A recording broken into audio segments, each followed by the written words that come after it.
We lived our lives full, but no fear of God, no fear of hell, no fear of anything. Hindu is not a religion, this is a godless land. No morality, no commandments. The moment you make your body and mind into a stepping stone, you will become a Hindu. This must happen to the world.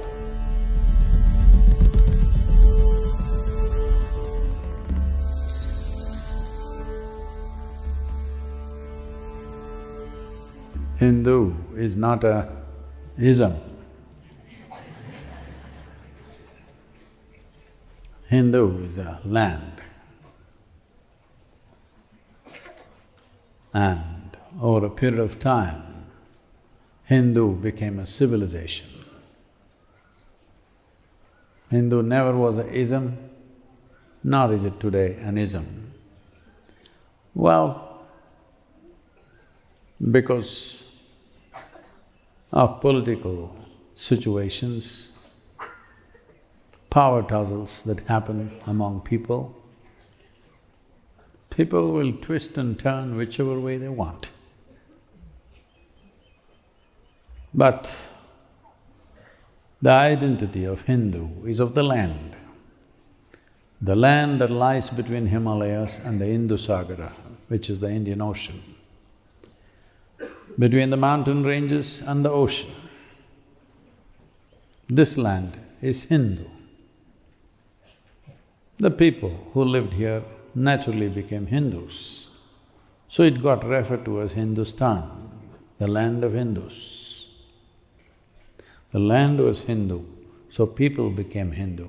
Because people became Hindu, the nation or all the nations which were there at that time in this region became collectively Hindustan. Like when we say European, it may be French, it may be Italian, it may be Spanish, it may be now Ukraine. We don't know who else will become European.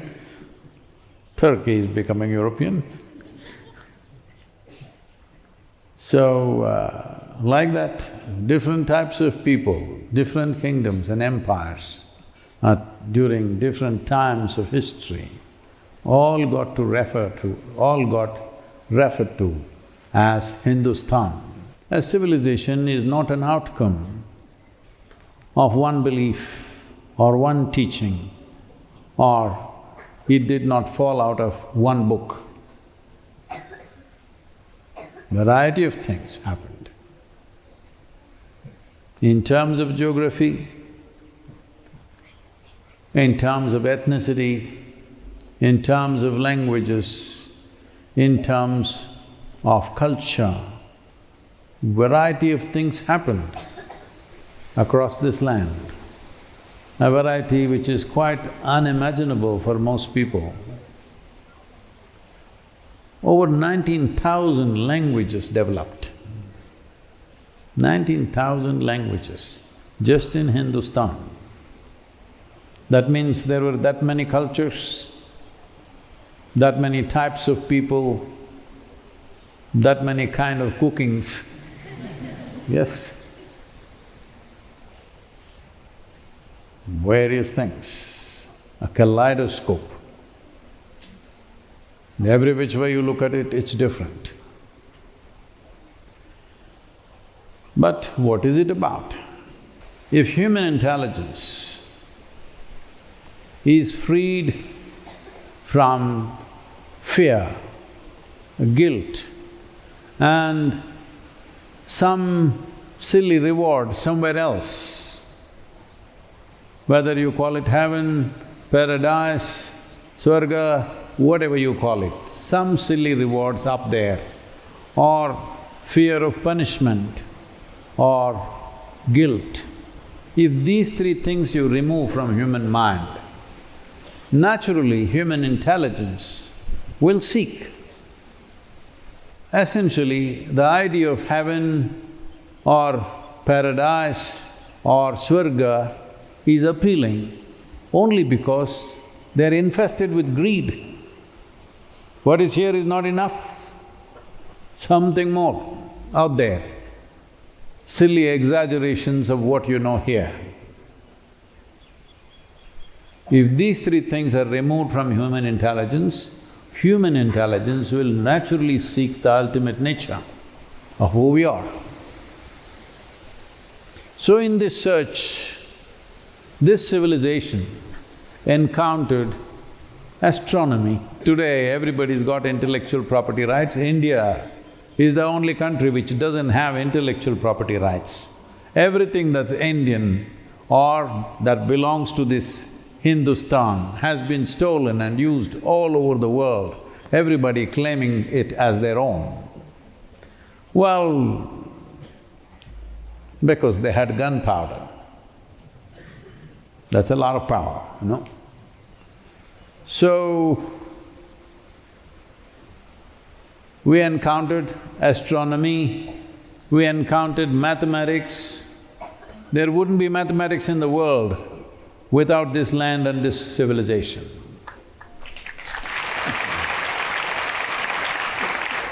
No, are you all clapping? Oh, no mathematics in the school? No, that's not what I'm saying. If there is no mathematics, there is no science. All the many things that we are doing in the world today, many things we are enjoying in the world today in terms of technology would not exist if there is no complex mathematics which we encountered in our pursuit, in our search, because we had no conclusions in our minds. We had no fear, nor were we infested with greed or guilt. We lived our lives full, but no fear of God, no fear of hell, no fear of anything, because we saw the most important thing is to seek, to know. So astronomy, mathematics, music, well, there are variety of music, but if you pay attention, you will see the classical music that evolved in this land.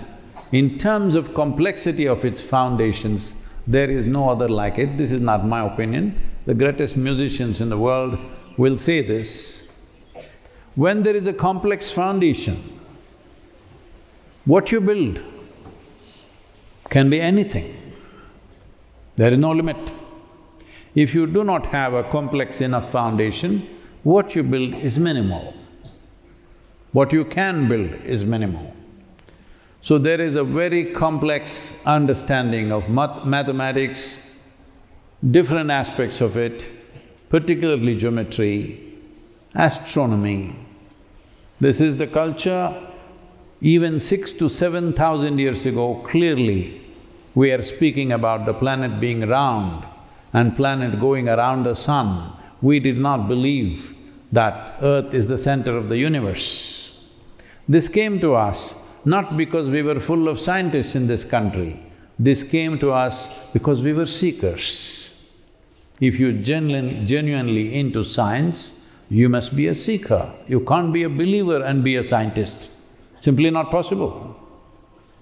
Because belief means you've made conclusions about things that you have no clue about. All these things we encountered, we came across mathematics, music, astronomy, mysticism, many magical and mystical things.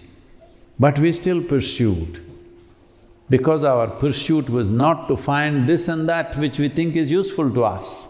We want to find the truth about our existence, the nature of what this is. In this pursuit, we pursued endlessly. As the seeking and the pursuit and the perception deepened, and it became very profound, we found nothing. When we found nothing, we said, Shiva. Then we found the basis of everything was this nothing. The greatest miracle in the universe is this, that everything comes out of nothing and goes back to nothing. Everything else, what you call as you and me, what you call as this planet, what you call as this solar system, what you call as this universe or galaxies or cosmos, these are all only manifestations. But we were not interested in the manifestations. We enjoy the manifestation, we appreciate the manifestation, but our interest is to know what is the nature of the source. We realized the source is actually not something, it is nothing. And it's not in one place, it's just everywhere. So we say Shiva, that means that which is not. Well, people could not relate to it, so they were looking for a form. Then human beings who are in very profound pursuit, who realized the nature of the manifestation and its source, because they realized that which is not, we called them Shiva. So the Shiva that you talk about today, that generally it's worshipped in this land, he doesn't need worship because he sits disinterested. He is not somebody who is going to be influenced by your praise or your offerings of this and that. He simply sits disinterested. This is why a more appropriate description of him is Adiyogi. Shiva means that which is not, because that which is not cannot be seen, heard, smelled, touched. One who realizes that also we hold as Shiva, because one who realizes that becomes the doorway for that. See, when you say my home, if you think of, oh, I'm going home, you're not think of all the rooms and bathroom and toilet and back door and kitchen, no. It's a front door, which is your home. When you arrive, this is my home. You're pointing at the front door and saying, this is my home. So the door is very important. So one who becomes the doorway for that which is not, we call him also Shiva. So this pursuit, what is the point? The point is this: if you know the nature of the source, if you have the time and inclination, you know the nature of everything. If you know something, you will know only something. But if you know nothing, then everything is possible. So this pursuit is the basis of this civilization. This is a land of seeking, not a land that believes. This is a godless land. There is no the God anywhere. As I have told you many times, we know the technology of God-making. Well, there are words like this, we say call something Bhagwan. You must understand the Bhagwan. The word Bhagwan comes from the root word bhaj, which means that you look up to, that you revere, that which is glorious. So if a human being or a tree or a mountain looks glorious to us, we say Bhagwan, because it's worthy of my reverence. Anything that deeply impacts you becomes your Bhagwan. When we say Bhagwan, we are not talking about the God sitting up there in heaven who knows how to manage everything here. No. If you look back at the history of this planet, you obviously know God doesn't know how to manage things. Hello?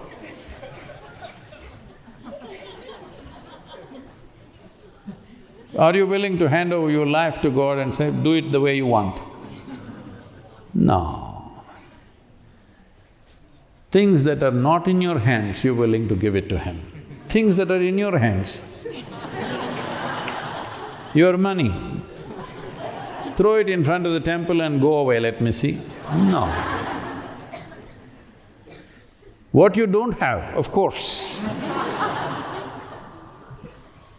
Lot of people come to me also and say, Sadhguru, usiru kuduthruve Sadhguru. Ayyo, usiru uduvendappa. That means I'll give my life to you, Sadhguru, right now. Don't hold it, huh? Hold it. If you hold it there and then give yourself, then I know how to use it. If you give it away, what do I do? So, this is not that kind of civilization.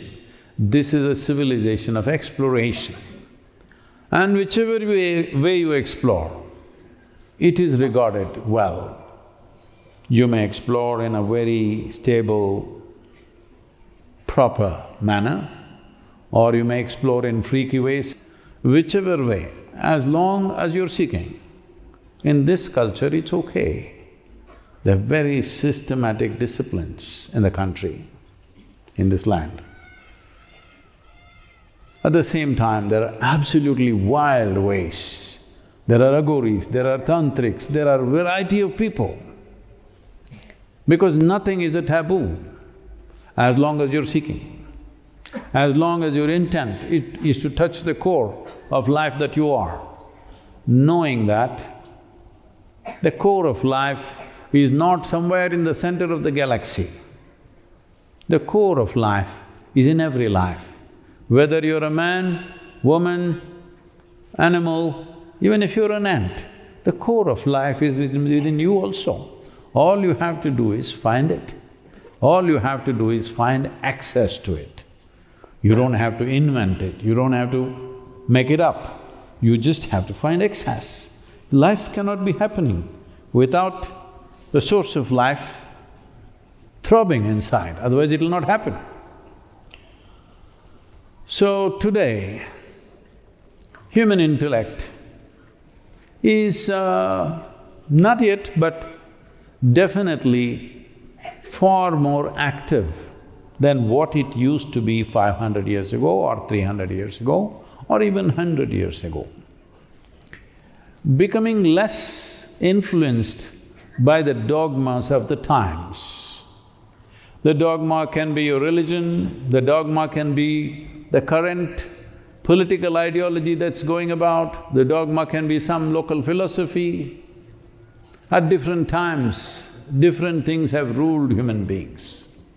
For the first time in the history of humanity, intellect, the human intellect, is not as ruled by the dogmas of the place or the doctrines of the times as it has been in the past. I believe this is going to be much more in the next 15 to 25 years, where human belief systems will become very thin. People only believe to the extent it's necessary. Already it is so. Hello? Only to the extent it's necessary. Rest is all in your hands. You don't trust anybody. Well, I'm not encouraging that, but it's a good beginning.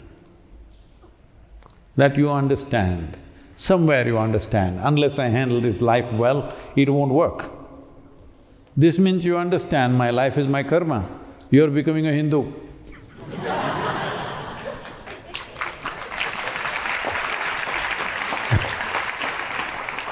So, you must understand Hindu is not an ism, Hindu is not a religion, Hindu is not a particular way of life as people are trying to define. Hindu is a land. Because of the land, people became Hindu. Because of the people, the civilization became Hindu. Because of the civilization, the nation became Hindustan. So, this needs to be understood that if you release human intellect, as I said earlier, from the influence of fear, from the influence of guilt, from the influence of extreme greed, you will become a Hindu. Or Hindu, maybe in your mind, the context is very small, it's a particular type of people. No. So let's put it this way. It is called Sanatana Dharma. The word Sanatana literally means eternal. Dharma means not religion, dharma means the law. So the eternal law, what is the eternal law? See, as we sit here, you and me are different. Well, they will bury me or burn me much earlier than you, all of you are much younger to me. But even after 100 years, if they bury you, you also become the same thing that I have become. Now the aspiration for you to become what I have become, that's a different thing.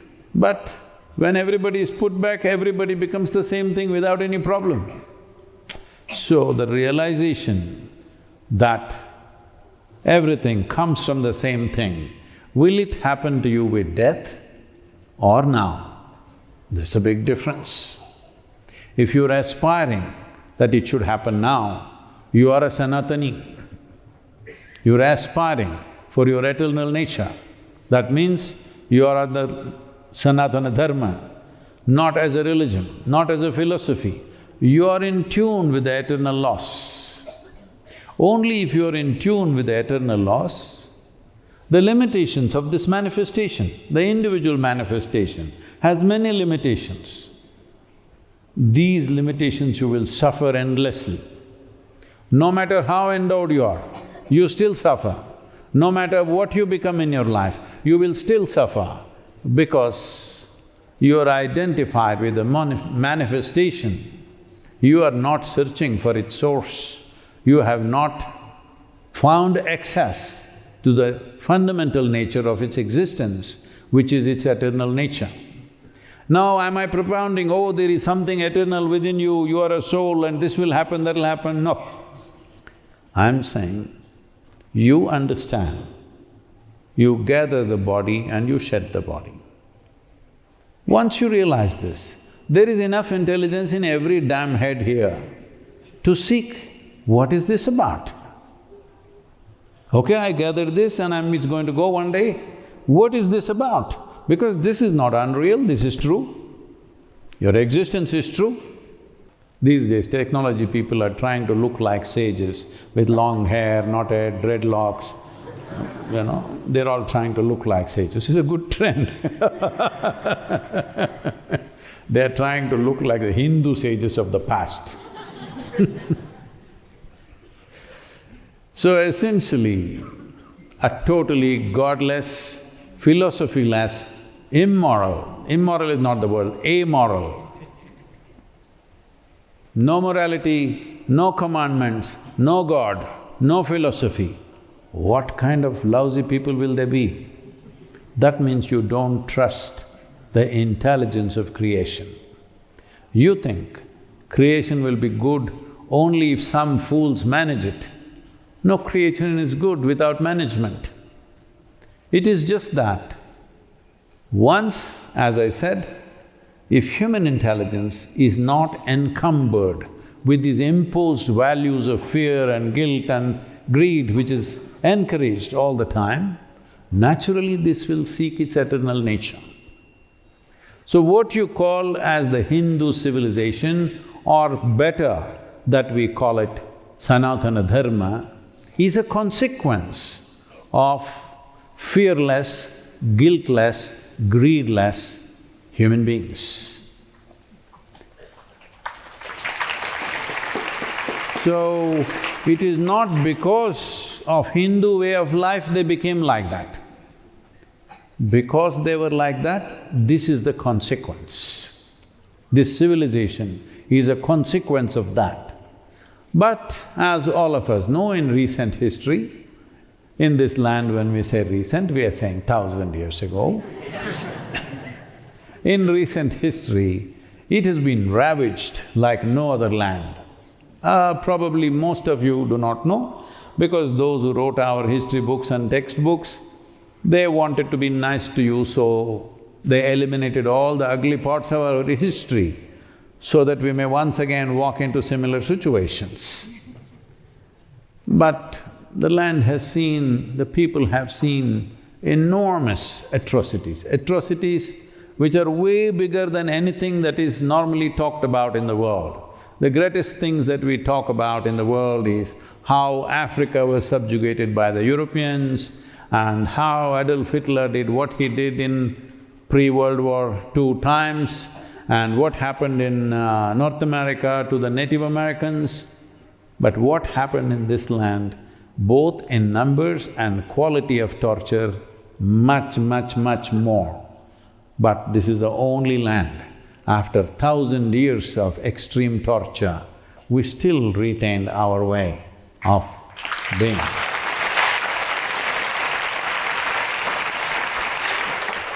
This is simply because of the way the entire thing was naturally structured. Because it was not a religion, there was no one head, that if you cut that head off, everything will collapse. There was no one doctrine, there was no one book, if you burn it, everything will be gone. Because it was individual seeking. The invaders who came, they did everything possible. They killed all the leaders, religious teachers, they ravaged thousands of temples, but they didn't know how to kill it because it was in everybody's hearts and minds. You cannot kill that one. Because it was not a philosophy that could be corrected. It was not a belief system that could be obliterated. It was a natural longing to know. There is no way to curtail that. As I said, I'm repeatedly saying this, if you free this mind of fear, greed and guilt, this will naturally seek its eternal nature. Because of thousands of years of establishing that kind of thing, doesn't matter how much torture, it still lived. This is the only land which has been invaded with the vengeance or with the force with which it has been invaded, still retained its culture to a large extent. Damages happened, but it retained because this is not the culture which is organized. It is an organized kind of chaos, intentional chaos, because you can't destroy a chaos, you can destroy a system. Hello? You can destroy a system, but you can't destroy a chaos. So it doesn't matter what they did, it survived. A lot of people are writing books today around the world, many American and European writers, they're amazed how this culture survived. How did it survive? What is the basis? Where is the foundation for this? No foundation, that's why it survived.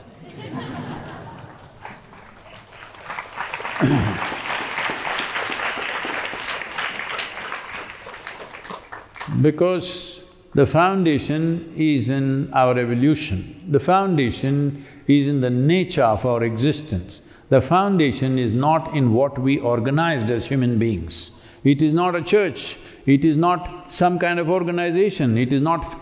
there's one leader that if you kill him, everything will collapse. Do what you want. You don't even know where it exists, but it exists. So, if we do this one thing, if we do this one thing in this generation, that in the world, it's beginning to move that way, but I would like to see it in my time. If we move the society, if you move the world's population in this direction, they are free of fear, they are free of guilt, and they are free of greed. You will see Sanatan Dharma will sprout across the planet. This you must understand, Sanatan Dharma does not mean all of them will chant your mantra or all of them will do this, no, all of them will seek. That's all that matters. Which way they seek, we don't care. Hello? We don't care how they seek, as long as they're seeking their eternal nature, as long as they're seeking their ultimate possibility, we call them Sanatani. Because Sanatana does not mean a particular group of people, Sanatana means eternal nature. So, What is Hinduism? There is no such thing. There is no ism. People are trying to make it into ism for survival purposes, unfortunately. But I don't fear survival, I only see a metamorphosis. Many people think I am not Hindu enough because I don't know I'm not doing any puja, I'm not doing any mantra, I'm not going here and there and doing what a Hindu is supposed to do. So what kind of a Hindu is he? Well, because I'm born in this land, in terms of geography, I am a Hindu. Because my longing has always been to know the eternal nature of who we are, and because of that I am a Sanatani, not because I subscribe to any of their philosophies. I want to see every human being looks for that which is the ultimate nature of who we are. Then everybody is a Sanatani, but don't think they are converting to your religion, because there is nothing to convert to. There is no ideology, there is no philosophy, there is no God, there is no God's army for you to convert and join. It's just that from its manifestations to its source, your attention has shifted from the manifestation to its source. This means you're a Sanatani, because manifestations are always transient. It's like a footprint. It'll be there today, it'll be gone tomorrow. But the source is always there. So once your interest has shifted from the body to the source of what it is, you have become a Sanatani.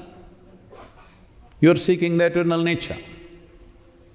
This must happen to the world, not as a religion, not as a philosophy, but as a natural longing to know beyond what is right now manifested, because manifestations are many and fantastic. But if you get identified with the manifestation, then you will become so small that… See, largely human beings don't even consider other lives as life. Only human is life. But now in that also, in 21st century, we've come to a place where we're beginning to think men and women are two separate species. Hello? We don't think we are the same species anymore, we are different species. Because everything you have to say, both. But now there are many other species. I'm not saying this with any disregard for anybody, I'm just saying we are unnecessarily complicating a simple process of life. First of all, biology is a simple thing. Its purpose is very simple and limited. We don't have to complicate the biology. See, when we say, you are a Sanatani, this does not mean you're disregarding the biology or the psychology of a human being. We are not going away from it, we want to be above it, that's all. Is it worthwhile? Yes. We are not talking about discarding it, we are not talking about moving away from it. We want to be above it so that we can use our biology and our psychology the way we want, that our biology doesn't use us up. But for most human beings, their biological needs and psychological needs are occupying the whole time of their life, isn't it? They don't get to settle their biology or psychology for their entire life. If they live to be 100, they're still desperately doing the same things.